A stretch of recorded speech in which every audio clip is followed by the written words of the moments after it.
ma'am video अनोबा अमगमु येंगमिनरसे ngasi video से manifestation की video ने अदो मैनिफेस्टेशन की वीडियो से सिसु यामना लाइन अदुम तौबा याबा पोत ओइदोने को सिजनगदो पोसिना क्रिस्टल दो इन सिनगदम ने को क्रिस्टल से लिगली की क्रिस्टल अमा लेरे चिनी की क्रिस्टल अमा लेरे को हाइदि क्रिस्टल द मैनिफेस्ट तौबसे फै को हाइदि क्रिस्टल यूज तौरगा हाइ तारे को अदो अखोइना ममांग द लेना को हाइदि बैक द कई द क्रिस्टल हापा अखोइना सीरिबा अखोइना क्रिस्टल की कासीबा खोतो मैम से लोइनमक effect तौरना को लाइफ ता हाइदि फगलक परम द ओइद्रा हाइदि नुंगुंबा सीरगा सो दो सागी केगी हाइदि नुंग सीबा खोटबा सुगुम मैम द चेंज मैम अम लापनिना क्रिस्टल से अखोइना मैनिफेस्ट तौबदा सिजनबा वानिदा अदुदा अइना ngasi लौरिबा पोसिना चिनी ओइना लौरे को चिनी से जार दो ओइना लौरे को सिगी जार मखुम पानबसे लेबियो फंगबने को अदुम हाइदि ऑनलाइन ओइरो बाजार द ओइरो कई द फंगगनी सिगी से ऑनलाइन द ओइरगा सु लुपा 400 दगी हेना पीदबने को सेट अहुम गुंबा अदुमाइ लेबने को ngसाइ गे हाइदि 500 की मनुंग सिदा सेट अहुम गुंबा लेगनी कईगिनो हाइ मतमदा सुम हजिकान से रेगुलर कैनो से मैनिफेस्टेशन प्रैक्टिस तौरगदी क्रिस्टल गुंबा से हम दरकार ओइरेबको क्रिस्टल की जार से लेरगा थंबियो अमको अदुगा तसेंगना सिसे लेइत्रे नत्रगा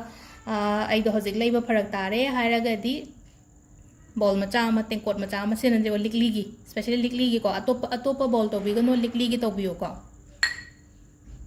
चिनी सिना कमाइना हाइदि कमाइना मतिंग पांगिनो हाइबा मतम सिदा को मासिना थोंग हांगदोपा हाइ तारे को हाइदि it's open the way to prosperity गाइना हाइने को हाइदि अखोइगी प्रॉस्पेरिटी हाइगी लनथुम चंगंगनबगी सिदा हाइदि थोंग हांगदोपिबा मासिना अखोइना अखोइगी चिनी की मैनिफेस्टो मतम द चिनी सिगी मागी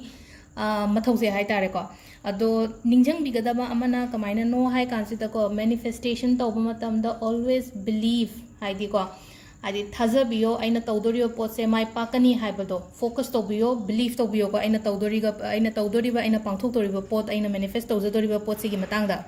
अदुगा अमना सिगी मैनिफेस्टेशन से तौबा मतमदा निमित लेते मतम लेते को तौनिंगो मतमदा नोबे अदो नुंगदांग तौरिसिन अइना कईगिनो हाइ मतमदा कैंडल गुंबगा थालगदी ngसागी अखोगी वखन से नुंगाइबने बेमना हाइदि कैंडल मचा मचा गुंबा सुमाइना खितंग डेकोरेट तौरगा अइना तुम थमजरी से को अइना तौरमदाइ कोदिंग सुमाइना एक टेबल से लोइना सेटअप से तौरगा हाइदि फोकस तो मका ngसाई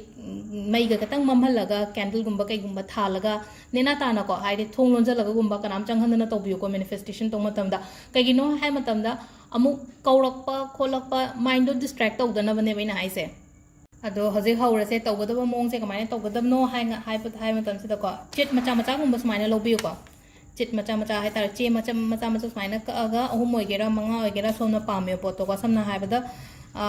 सिदा जॉब की ने हाइरसे को जॉब त इने इरे से उबरेंग बियो को I have my dream job with salary अदो अदो हाइदि अइना मनुंगदगी अइगी मनुंगदगी थोलकपा सेंटेंस ओइना इबियो बा अइना खल्लिबो वाखंदो मेटेरोंदर इरसु कछु काइदेबा अइना पामिबा थबक से फंगे अइना तौरिबा करबार से यामना माइ पाए हाइबना चिंगबा दुमाइना को सिदा ngसागी हाइदि जॉब खतंगी वानते को हेल्थ की मतंग दे इबे याय हेल्थ की मतंग दे इबे हारगदी अइदो हेल्दी यामना ओइरे हजिका नाबो खोटपा केमता लेत्रे को अदु इबे याय कमिटेड रिलेशनशिप हारसिने को हाइदि अइगा मागा से पूरा यामना कमिटेड ओय अदुना हाइदि इबानी की रिलेशनशिप से याम फजना स्मूथली चटली को अदुना ट्रगना हाइदि हस्बैंड वाइफ तो होंगा मतुंगदा नुंगाइतबा खोटबा दुमाइना गुंबा लेरसु अदुदा अखोइन इगदबा हाइदि we are happily married couple गुंबा दुमाइना इबे को हाइदि अइना हाइजे हसम अइना हाइबसे मक इद्रगसु को सोंगी मनुंगदगी थोलकपा वाहैदो हाइदारे को मैतरोंदे इगेरा कशु काइदे बदुम इबियोबो अदुगा एग्जाम गी कईगी तौबा अंगांगैगी सुंगारे को नोइना पामिबे एग्जाम दो सीसी मार्क्स से स्कोर तौरगा एम एग्जाम से माइ पाए खोलेन अदुदा इरसु याय को एग्जाम गी मतंगदा ओइरगसो दो पॉइंट से अमा खतंग नतबिदा को हाइदि विषय अमा खतंग नतबिदा अहुम गुंबा मंगा गुंबा दुम तौबिबो अकाइबा केम लेते अदुगा सिसे अदुम सुमाइना दुम डायरेक्ट हापसिनगरसु याय को सी पेपर से अदो सुम हाइदि सुरसु नेशन बसु नुंगाइत्रगन हाइदि फोल्ड तौबदो अखोइना मैनिफेस्ट तौ मतमदा हाइदि पेपर फोल्डिंग जे सुम नाकन तोइन अइ रोमदा तौइना को अइना पामबा पोत ओइबनेना को अइ रोमदा सुमाइन फोल्ड तौरे अमुकसु फोल्ड तौरे जे सुम नाकनदा अदुगा अमुकसु अहुम मरिया फोल्ड तौरे को अदुगा ngसाइगी कोइगी चिनी सिगी मनुंग सिदा हापचन बिरोबा सिगी चिनी सिगी मनुंग सिदा हापचलो को हाइदि अदुगा हापचलगा सिगी मखुम से अइना अमा खतंग हापे को जिकसे अदो अइना ngसाइदा अहुम नत्रगा मंगा गुंबा दुम हापीबा केमता काइदे अदुगा सिसे खुमजन बिरनी अदुगा उपु मथक कुंबा हाइदि रेक मथक कुंबा कई गुंबा अदुमाइना अदुंबदा थंबियो हाइदि खुदना लांबदा फंगोइदबा गाते अंत लांबा फंगोइदबदा को अदुगा तपना तपना हाइ तारे को सोमगी लाइफ ता चेंजेस लाए सिगी पोचे हाप लोइरा मतुंगदा ꯅꯨꯃꯤꯠ 10ꯅꯤ ꯃꯇꯨꯡ ꯅꯨꯃꯤꯠ ꯍꯥꯏꯗꯤ ꯑꯩꯅ 21 days ꯇꯧꯀ ꯍꯥꯏꯕ ꯌꯥꯎꯋꯦꯅꯀꯣ ꯃꯦꯅꯤꯐꯦꯁꯇꯦꯁꯟ ꯑꯇꯩ ꯃꯇꯥꯡꯗ 12ꯗ ꯌꯧꯗ꯭ꯔꯤꯉꯩꯗ ꯑꯣꯏꯌꯦꯅ ꯍꯥꯏꯔꯛꯄꯁꯨ ꯌꯥꯎꯋꯦꯀꯣ ꯑꯗꯨꯗꯣ ꯁꯤꯗꯗꯤ ꯀꯃꯥꯏꯅ ꯇꯧꯒꯦꯗ ꯍꯥꯏꯗꯤ 21 days ꯊꯝꯕ ꯈꯣꯠꯄ ꯀꯥꯏꯅ ꯂꯩꯇꯦꯀꯣ ꯅꯨꯃꯤꯠ ꯑꯀꯛꯅꯕ ꯂꯩꯇꯦꯀꯣ ꯑꯗꯨꯝ ꯊꯝꯕ ꯌꯥꯏꯀꯣ ꯈꯔ ꯑꯩꯒꯤ ꯄꯣꯠꯇꯣ ꯐꯪꯗ꯭ꯔꯤ ꯐꯥꯎꯕ ꯍꯥꯏꯇꯥꯔꯦꯀꯣ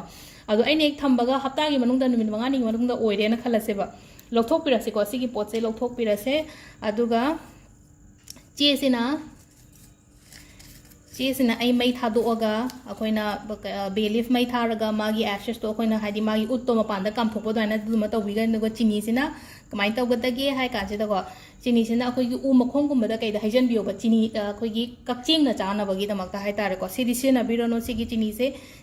ꯈꯤꯇꯪ ꯂꯧꯒꯦ ꯂꯧꯕꯤꯌꯨꯀꯣ ꯑꯩꯅ ꯈꯤꯇꯪ ꯌꯥꯝꯅꯗꯤ ꯂꯧꯔꯦ ꯁꯤꯗꯀꯣ ꯈꯔ ꯌꯥꯝꯗꯅ ꯑꯗꯨꯝ ꯍꯥꯏꯗꯤ ꯁꯤꯒꯤ ꯇꯦꯡꯀꯣꯠ ꯃꯆꯥꯁꯤꯒꯤ ꯁꯥꯏꯕꯨꯛꯇꯪꯒ ꯂꯧꯕꯤꯌꯣꯕ ꯑꯗꯣ ꯃꯈꯨꯝꯒꯨꯝꯕ ꯍꯥꯏꯗꯤ ꯀꯩꯅꯣꯝꯃ ꯀꯨꯞꯁꯜꯂꯒ ꯊꯝꯕꯤꯌꯣ ꯑꯗꯨꯝ ꯍꯥꯏꯗꯤ ꯁꯤꯒꯤ ꯖꯥꯔꯁꯦ ꯀꯟꯇꯦꯅꯔꯒꯨꯝꯕ ꯂꯩꯇ꯭ꯔꯒꯁꯨ ꯑꯗꯣ ꯖꯥꯔꯒꯨꯝꯕ ꯂꯩꯒꯦ ꯍꯥꯏꯔꯒꯁꯨ ꯂꯩꯕꯤꯕ ꯌꯥꯏꯀꯣ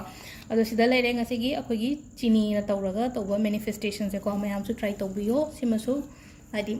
ꯑꯇꯩꯁꯨ ꯃꯌꯥꯝ ꯇꯧꯕꯅꯤꯅꯀꯣ ꯁꯤꯃꯁꯨ ꯇꯧꯔꯒ ꯌꯦꯡꯁꯤꯅ ꯀꯅꯥ ꯈꯪꯅꯤ ꯍꯦꯛ ꯇꯧꯕꯒ ꯅꯣꯡꯉꯥꯟꯕꯒ ꯐꯪꯉꯗꯤ ꯊꯦꯡꯛ ꯌꯨ